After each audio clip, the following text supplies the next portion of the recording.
नमस्कार, ये आकाशवाणी शिमला है। अब आप प्रभा शर्मा से प्रादेशिक समाचार सुनिए।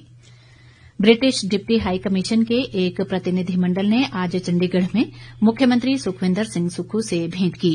प्रतिनिधिमंडल का नेतृत्व यूके की डिप्टी हाई कमिश्नर कैरोलिन रोवेट और यूके सरकार के राजनीतिक, प्रेस और परियोजना सलाहकार राजेंद्र एस नागरोटी ने किया।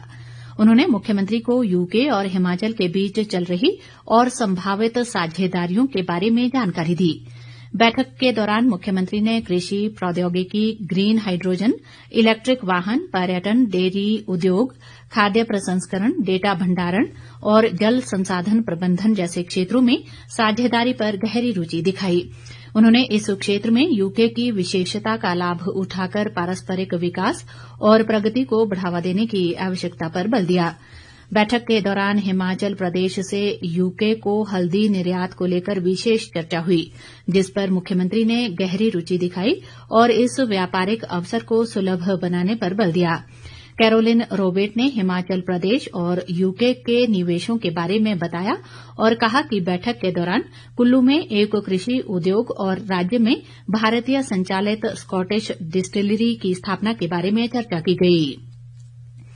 राज्यसभा सांसद नरेश बंसल ने कहा है कि केंद्रीय बजट रिफॉर्म, परफॉर्म और ट्रांसफॉर्म व वर्ष 2047 तक विकसित भारत बनाने का बजट है। आज धर्मशाला में भाजपा द्वारा आयोजित बजट संगोष्ठी कार्यक्रम में बतौर मुख्य अतिथि अपने संबोधन में उन्होंने ये बात कही। नरेश बंसल ने कहा कि देश के हर जिला में ऐसी गोष्ठियों के माध्यम से आम जनता को केंद्रीय बजट के बारे में जानकारी दी जा रही है। उन्होंने बताया कि 23 फरवरी तक ऐसी गोष्ठियों का आयोजन किया जाएगा, जिसमें भाजपा पदाधिकारी, मंत्री व सांसद लोगों को बजट के बारे में जानकारी देंगे। नरेश बंसल ने कहा कि इस बार के केंद्रीय बजट में हर वर्ग का ध्यान रखा गया है और विभिन्न राजनीतिक दल देश को जातियों के आधार पर बांटने का काम कर रहे हैं। उन्होंने कहा कि इस बार 50 लाख करोड़ से अधिक का बजट पेश किया गया है। इस बार का वर्ष 2025-26 का ये बजट रिफॉर्म, परफॉर्म और ट्रांसफॉर्म का बजट है। 2047 तक विकसित भारत बनाने की नींव का बजट है। इनोवेटिव, इंक्लूसिव और इन्वेस्टमेंट का बजट है। गरीब, युवा, अन्नदाता और नारी के सशक्तिकरण का बजट है। लोअर मिडिल क्लास और मिडिल क्लास का बजट है। इन सब चीजों को रेखांकित करने के लिए देश भर में लगभग सभी जिलों में इस प्रकार की गोष्ठियों के माध्यम से जनता तक बजट की हाईलाइट पहुंचाने का काम ये 23 तारीख तक होगा। गोष्ठी में विकसित भारत के रोडमैप पर चर्चा की गई। इस दौरान सुलह के विधायक विपिन सिंह परमार और कांगड़ा के विधायक पवन काजल भी मौजूद रहे। नेता प्रतिपक्ष जयराम ठाकुर ने कहा है कि प्रदेश में नशा तेजी से फैल रहा है, जिस पर समय रहते अंकुश लगाना बेहद जरूरी है। आज धर्मशाला में पत्रकार वार्ता को संबोधित करते हुए उन्होंने कहा कि प्रदेश सरकार को नशे के खिलाफ संजीदगी से काम करना चाहिए और विपक्ष सरकार का हर स्तर पर सहयोग देने के लिए प्रतिबद्ध है। जयराम ठाकुर ने कहा कि सुक्खू सरकार के गठन से लेकर 31 जुलाई 2024 तक नशे की ओवरडोज से 11 मौतों की आधिकारिक पुष्टि विधानसभा में की गई है। उन्होंने कहा कि नशे के कारण हो रही मृत्यु का ग्राफ लगातार बढ़ रहा है, जिसे रोकने के लिए साझे प्रयासों की जरूरत है।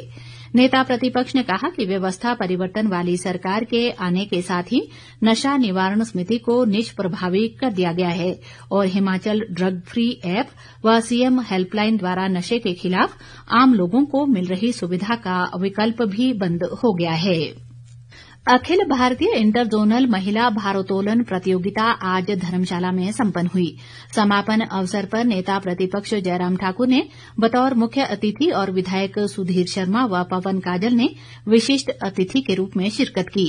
इस मौके पर जयराम ठाकुर ने कहा कि प्रधानमंत्री नरेंद्र मोदी के नेतृत्व में केंद्र सरकार खेलों को बढ़ावा देने के लिए कई कदम उठा रही है। मंडी जिला के ठुनाग में सतत भविष्य के लिए स्वदेशी ज्ञान प्रणाली विकसित भारत 2047 के लिए रोडमैप विषय पर 2 दिवसीय राष्ट्रीय सम्मेलन आज संपन्न हुआ। सम्मेलन का आयोजन डॉक्टर वाईएस परमार बागवानी व वानिकी विश्वविद्यालय नौणी द्वारा भारतीय पारिस्थितिकी समाज के सहयोग से किया गया। ये आयोजन भारत की स्वतंत्रता के शताब्दी वर्ष 2047 के दृष्टिकोण को ध्यान में रखते हुए किया गया, जिसमें 8 राज्यों से 130 से अधिक प्रतिभागियों ने हिस्सा लिया। इसी के साथ ये समाचार बुलेटिन समाप्त हुआ। हमारा अगला बुलेटिन आप सुन सकते हैं शाम 7:45 पर। नमस्कार।